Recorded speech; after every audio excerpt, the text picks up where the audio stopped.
নমস্কার সবাইকে, welcome to my blog. আশা করছি আপনারা সকলে খুব ভালো আছেন। একটা ছুটির দিন পেলেই না মনটা খুব উড়ু উড়ু করে। তো সবাই মিলে ঠিক করেছিলাম যে এই রবিবার একটু পিকনিক করা যাবে। তো পিকনিকটা কিসের সেটা পরে আসছি। তো সকালবেলা উঠেই চলে গেছিলাম অরুণিমাদের বাড়িতে মাংসটা ম্যারিনেট করতে। এই দায়িত্বটা এবার আমিই নিয়েছিলাম। তা মাংস ম্যারিনেশনের জন্য প্রথমে দিলাম লেবু এবং দিচ্ছি আদা বাটা আর রসুন বাটা। এটা যদিও অরুণিমা বাটিয়েই রেখেছিল, আমাকে গিয়ে বাটতে হয়নি। তো এইসব সমস্ত উপকরণ দিয়ে মাংসটা ম্যারিনেট করছি। তো এখানে প্রায় 6 কেজি মতো মাংস আছে, আর সবটাই আছে বোনলেস। এরপরে দিচ্ছি কাশ্মীরি লঙ্কা গুঁড়ো এবং আর দই দিয়ে এটাকে মেখে রাখছি। এটা পুরোটা দেবো? না না, কালার হওয়ার মতো দাও না, ওটা আছে তো আবার হ্যাঁ, লঙ্কার গুঁড়োটা একটু কম দেওয়াই ভালো। যদিও কালারের জন্য একটু দিলাম, কিন্তু কম দেওয়াই ভালো। কারণ হচ্ছে যে ওই বাচ্চারা আছে, তো বাচ্চারা আবার বেশি ঝাল খেতে পারে না। যাই হোক, মাংসটা এভাবে একটু মাখিয়ে নিলাম, মাখিয়ে নিয়ে সাইডে রাখলাম। এইবার হচ্ছে পমফ্রেট মাছগুলোকে একটু মাখিয়ে রাখছি, এটাকেও একটু ম্যারিনেট করে রাখবো। মাছগুলোতেও এই লেবু, আদা বাটা, রসুন বাটা, তারপর হচ্ছে লঙ্কা গুঁড়ো, এই যা যা উপকরণ আমি মাংসতে দিলাম তাই তাই দিয়ে এই পমফ্রেট মাছগুলোকেও মাখিয়ে ম্যারিনেট করে রাখছি। তো এখন কিন্তু আমি ম্যারিনেট করে চলে যাব। এখন আর বেশি কাজ নেই। তো এই ম্যারিনেট করা আমার প্রায় হয়েই আসলো। তো এটাকে এবার ম্যারিনেট করার পর আমি এটাকে ফ্রিজে ঢুকিয়ে রাখবো। ফ্রিজে ঢুকিয়ে রেখে চলে যাবো। আসলে পিকনিকটা হবে রাত্রে। এবার তবে পিকনিকের কথায় আসি। আসলে পিকনিকটা হচ্ছে আমাদের কাবাব পিকনিক। ঠিক আছে? শুধুই মাত্র কাবাবই হবে। তো হবে চিকেন কাবাব আর হচ্ছে পমফ্রেট তন্দুরি। ম্যারিনেশনে আমি কিন্তু তন্দুরি মশলাও দিয়েছিলাম। ম্যারিনেটের কাজটা কমপ্লিট হলে ওগুলোকে ফ্রিজে রেখে দিয়ে চলে গিয়েছিলাম। এরপর এসেছি সন্ধ্যাবেলায়। আর সন্ধ্যাবেলায় এসেই যে প্রথম কাজটা যেটা করেছি সেটা হচ্ছে আগেই ফ্রিজ থেকে ওগুলোকে বের করলাম।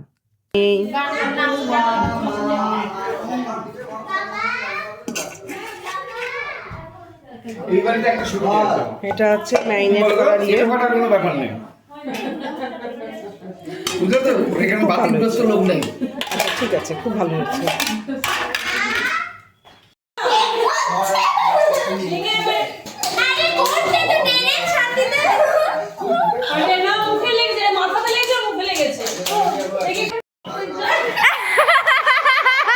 আচ্ছা, সামনে যে কড়াই বস্তুটা দেখতে পাচ্ছেন, না দেখে কি মনে হচ্ছে? পনির?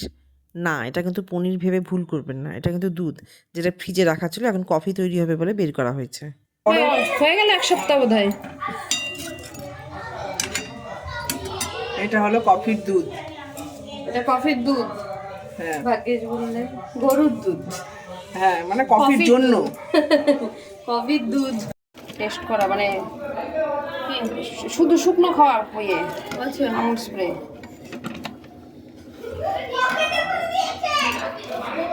এই যে সেই দুধকে গলিয়ে এতক্ষণে কফিও তৈরি হয়ে গেছে এবং সেই কফি সবাই পানও করছে।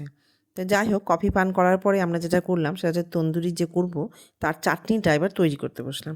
তা আমি যাই হোক ধনেপাতা কিছুটা আমি ছাড়িয়ে দিয়েই গেছিলাম। তো এবার ধনেপাতা, পুদিনা পাতা, তার মধ্যে দই, একটু নুন, একটু চিনি, অল্প পরিমাণে একটু চিনি, লেবুর রস সব কিছু দিয়ে এবার মিক্সিতে ঘুরিয়ে তৈরি হচ্ছে কাবাবের চাটনি। জল না, দই দই দিবেন। লাস্টে দই দেবো তো, দই অল্প অল্প করে দিতে থাকি। দই দেবো একটু দই দিয়ে দাও ওর মধ্যে, তাহলে ওটা ঠিকঠাক ব্লেন্ড হবে। খানিকটা দই কেটে দিয়ে দাও তাহলে। আর ওটার মধ্যে একটু জল ভরে ইয়ে করে দিলে, ঝাঁকিয়ে দিতাম। অনেকটা আছে, আচ্ছা হবে হবে। আর এই যে এখানে বাচ্চারা তো সব খেলছে। তো গাবলু এখনো আসেনি। তো রূপসা, আলো, ফারিয়া খেলছে। তো কিয়ানের কিন্তু মেয়েদের সঙ্গে আর পড়ছে না। তা কিয়ান এসে বসে আছে ওর মায়ের কোলে। যাই হোক, এরপরে আমরা শুনে নেব শুভেন্দুর একটা খুব সুন্দর একটা কবিতা। ওইদিকে বাচ্চারা ডাকছে, বাচ্চাদেরকে ডেকে নিলাম যে আয় আয় আঙ্কেলের কবিতা শুনবে। আপনি আমার হবে না, আমি ধ্বংস দেখেও এই পৃথিবী, এই ধরনী উষ্ণ হলে আমরা কি আর বাঁচবো তবে? প্রবল ঝড়ে জলোচ্ছ্বাসে এই ধরিত্রী ধ্বংস হবে। ধ্বংস হবে তোমার আমার এই মেদিনীর স্বপ্ন জানি, জেনেও তো বেশ খুব সহজেই ধ্বংসকে আজ ডেকেই আনি। গাছ কেটেছি, বন কেটেছি, বাঁধ দিয়েছি নদীর বুকে, এসব যদি চলবে তবে কেমন করে বাঁচবো সুখে? অক্সিজেনের অভাব দেখো, জলের অভাব হবেও জানি, শুকনো নদী শুকনো নদে ডুববে সবার স্বপ্নখানি। লড়াই হবে বলছে সবাই তীব্র স্বরে, জলের জন্য যুদ্ধ হলে বাঁচবে মানুষ কেমন করে? জল যে জীবন, জল ছাড়া প্রাণ কেমন করে থাকবে বলো? জল অপচয় বন্ধ করে এই বসুধা বাঁচাই চলো গঙ্গা নদী, জীবনে বাঁচুক মাছ মাছালি, মিষ্টি স্বাদের স্বচ্ছ জলে ফেলবো না আর গাছগাছালি। রাসায়নিক সার আর প্লাস্টিকে এই পৃথিবী ভরাট হলে খুব অসহায় মনুষ্যকুল চোখ বুজে কি থাকলে চলে? বাঁচাই চলো বন জঙ্গল, স্বপ্ন দেখুক ফুল পাখিরা, বৃষ্টি ভিজুক লাজুক বিকেল, গল্প লেখুক জলপরীরা। মরছে শিশু মরছে বুড়ো, ইট ভাটার ধোয়ার গ্যাসে, বন্ধ হবে শিশু শ্রম লোকালয়ের ভাটার নাশে। থার্মোকলের পাত্রে আহার, মানব দেহে রোগের বাহার, বাড়িয়ে তোলে যন্ত্রণার, নেই তো কোনো ভয় যাহার। কোথায় যাব এই পৃথিবীর অসুখ ভারী, বিপদ জেনে বিপদ দেখে ভুলটা যেন বুঝতে পারি।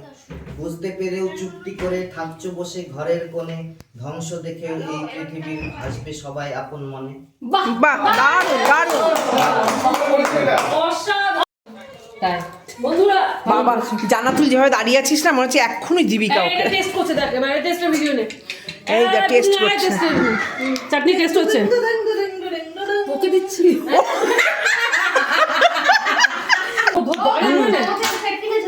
ঠিক আছে, আর কিছু মিশাতে পারছি না, এবার খুব হয়েছে না, এদিকে খাওয়া হবে খুব ভালো। রেডি?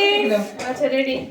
যথারীতি নিচে সমস্ত কাজকর্ম করে, সমস্ত কাজকর্ম সেখানে সেরে রেখে দিয়ে উপরে এসেছি তন্দুরিগুলো করতে। তো এবার আমাদের একটা এবং বানুদের একটা, দুজনের দুটো উনুন আছে, এই তন্দুরি করার উনুন, সেই দুটো নিয়ে আসা হয়েছে এবং সেই দুটোতেই করা হচ্ছে। তো তন্দুরিগুলো অলরেডি বসিয়ে দিয়েছি, আমি আর রনি এবং বানু তিনজনে মিলে শুরু করে দিয়েছি। তো যাই হোক, আমাদের তন্দুরি এবার চলছে, মানে দারুণ একটা এক্সাইটেড ব্যাপার আর কি। সবাই আর কি এখানেতেই দাঁড়িয়ে আছি, হাসি ঠাট্টা মজা যা হোক হচ্ছে, আর তার মধ্যে তন্দুরি হচ্ছে।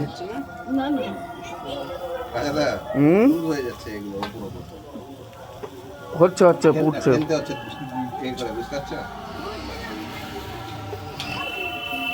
একটু গোলাপি রাশিয়ান কাবাবটা তুমি বললে যে করবে। কিন্তু বান্ধবী যেটা 5 বছর আগে তুমি বলছিলে নেবো তুমি রাজদা আমাকে আমার ল্যামিনেশন সবসময় কাটে, ল্যামিনেশন করিনি। আমরা পৃথিবীর মতো, আমরা যখনই পারছি দিন রাত ঘুরে যাই।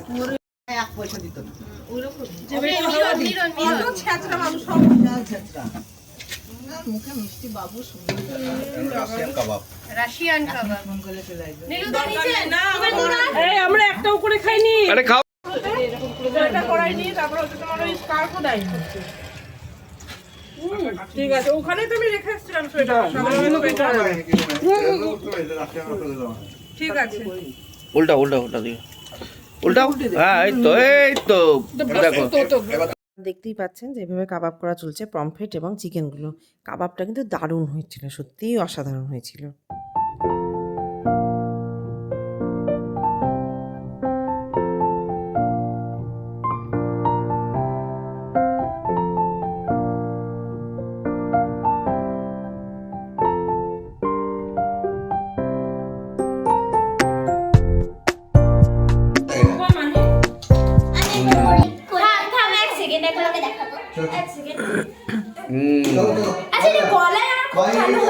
চলো চলো টাটা।